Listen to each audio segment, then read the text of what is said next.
பொன்மேனி அழகன் பொங்கும் நீர்ச்சடையன் மங்காத வர்ணன் மங்கை ஒரு பாகன் அன்பாகி உள்ளே அடங்கும் ஆவுடை அப்பன் எந்நாளும் நன்னாளாக்கும் எருதேறும் எம்பிரானே.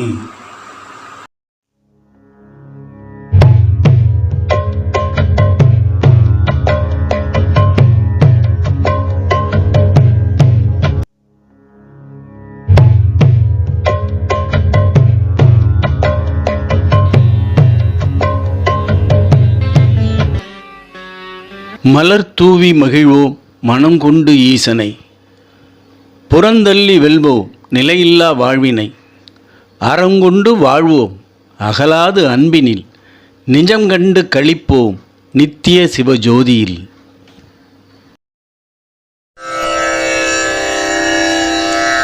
ஸ்ருதி ஸ்மிருதி புராணானாம் ஆலயம் கருணாலயம்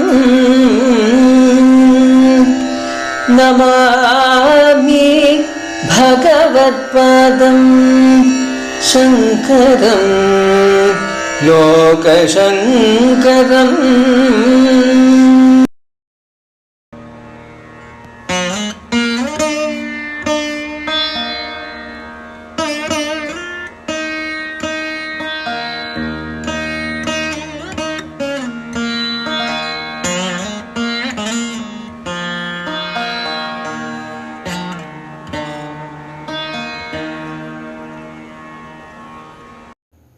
இனி சிவானந்த லஹரியின் 76வது ஸ்லோகத்தை காண்போம்.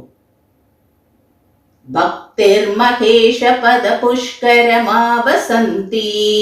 காதம்பினீவ குருதே பரிதோஷ வர்ஷம் சம்பூரிதோ பவதி யஸ்ய மனஸ்தடாகஸ் தஜ்ஜன்ம சஸ்யமகிலம் சபலம் ச நான்யத். இதனை தமிழ் கவிதை வரிகளில் காண்போம்.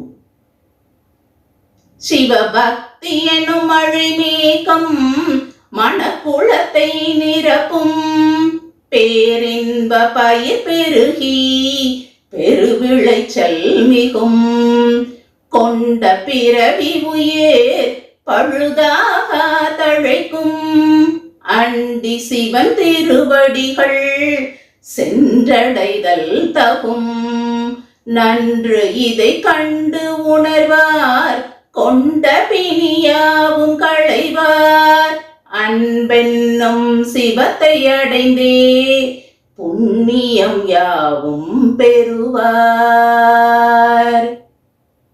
இப்பாடலின் விளக்கமானது, எவருடைய மனம் மகேஸ்வரனுடைய திருவடி தாமரைகளை நினைத்து சிவபக்தி என்னும் மழையால் நிரம்பி இருக்கிறதோ அவர்களுக்கு பிறவியால் வந்த உயிர் எனும் பயிரானது பாழாகாமல் பிறவி பயனடைந்து சிவனோடு இணையும் புண்ணியத்தை பெறும்.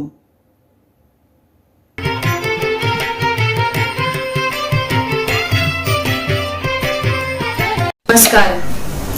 இடபவாகனர் சிவனின் இடமுடை மெய்நாயகியும் இனிமையும் இதமான சொல்லுடை இமயன் மகள் பார்வதியும் சொல்லில் வடிக்க முடியாத பேரெழில் கொண்டவளாயும் சொக்கனின் சொந்தமானவளாய் உலகெல்லாம் உள்ள எல்லா உயிர்களுக்கும் அன்னையானவளாய் திகழ்கின்ற ஆதிபராசக்தியின் அழகு தோற்றத்தில் லயித்து அற்புதமான 100 ஸ்லோகங்களை அளித்தவர் ஸ்ரீ ஆதிசங்கரர். அவர் அளித்த இந்த ஸ்லோகங்கள் யாவும் மனித குலத்துக்கு தேவையான அனைத்து நற்பயன்களையும் மங்கள நலன்களையும் அள்ளித்தரவல்லது, ஆனந்தம் நிறைந்தது, எல்லா தடைகளையும் நீக்கி மனையில் மகிழ்ச்சி என்றும் நிலைத்திருக்க செய்வது. இதன் பயனை நாம் சொல்வதை விட அனுபவித்து ஆனந்தம் அடைந்தவர்கள் அநேகம். எங்கும் நிறை ஏந்திழையாளை எல்லோருக்கும் இனியவளை தங்குமிடம் பொங்கி தழைக்க வைக்கும் தாயவளை தலைவியை தற்பரையை தமிழ் கொண்டு வணங்கி வாழ்த்துவோம். வாருங்கள். ஜெய ஜெய சங்கர ஹர ஹர சங்கர. ஹர க்ரோத ஜ்வாலாவலிபி ரவலீடே நவபுஷா கபீரே தேனாபிஷரஷி கிருத சங்கோ மனசிஜஹ சமுத்தஸ்தௌ தஸ்மா तचलतनये तु मलतिका जनस्तां जानीते तव जननि रोमावलिरिति. இதனை தமிழ் கவிதை வரிகளில் காண்போம்.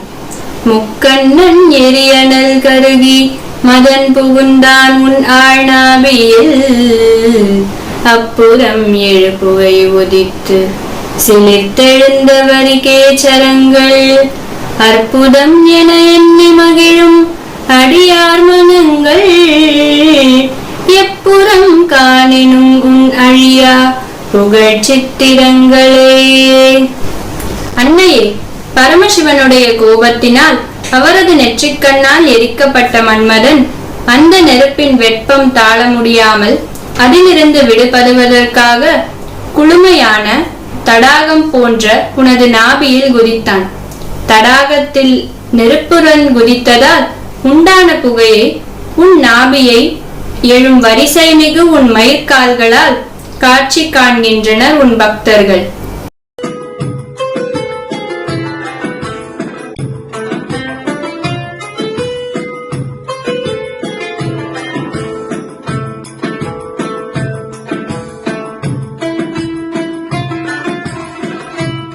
உங்களுக்கு இந்த வீடியோ பிடித்திருந்தால் லைக் செய்யுங்கள், ஷேர் செய்யுங்கள், மறக்காமல் சப்ஸ்கிரைப் செய்யுங்கள்.